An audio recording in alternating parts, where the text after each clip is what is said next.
মুসলিম বিশ্বের সাথে দিনের পর দিন গাদ্দারি করে যাচ্ছে এবং এখনো পর্যন্ত ইরান এবং ইসরায়েল যুদ্ধ চলাকালীন সময় দুবাই সফর করে নেতানিয়াহু। আসসালামু আলাইকুম, আমি মনিরুজ্জামান, জানাবো দুবাই সম্পর্কে। আরব আমিরাত বিশ্বের অন্যতম একজন মুসলিম প্রভাবশালী বা ধনী রাষ্ট্র, কিন্তু মুসলিম রাষ্ট্র হয়েও তারা দিনের পর দিন মুসলিমদের সাথে কি করছে, বিশ্বাসঘাতকতা করছে।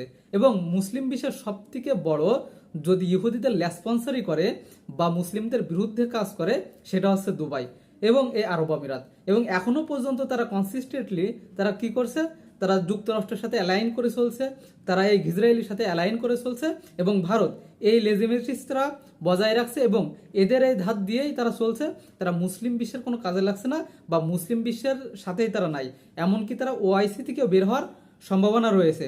তবে যুদ্ধ চলাকালীন সময় ইরানের সাথে ঠিক সেই সময় কি করে, দুবাইতে সফর করে নেতানিয়াহু এবং দুবাই শেখ মোহাম্মদ বিন জায়েদ আল নাহিয়ান, তার সাথে তিনি কি করে দেখা করে এবং একটা মিটিং করে।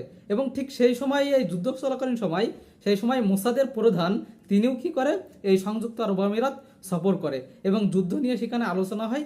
এমনকি আরব আমিরাতে সেখানে ইসরায়েলের আয়রন ডোমও বসানো হয়, একমাত্র যুক্তরাষ্ট্র বাদে মানে বিশ্বের অন্য কোন যদি কোনো দেশে বসানো হয় সেটা হচ্ছে এই আরব আমিরাতে। এবং সাথে সাথে শুধু তাই না, সেখানে ইসরায়েলি সেনাও মোতায়েন করা হয় এবং সেখানে থেকেই তারা যুদ্ধ পরিচালনা করে বা কাজ করে।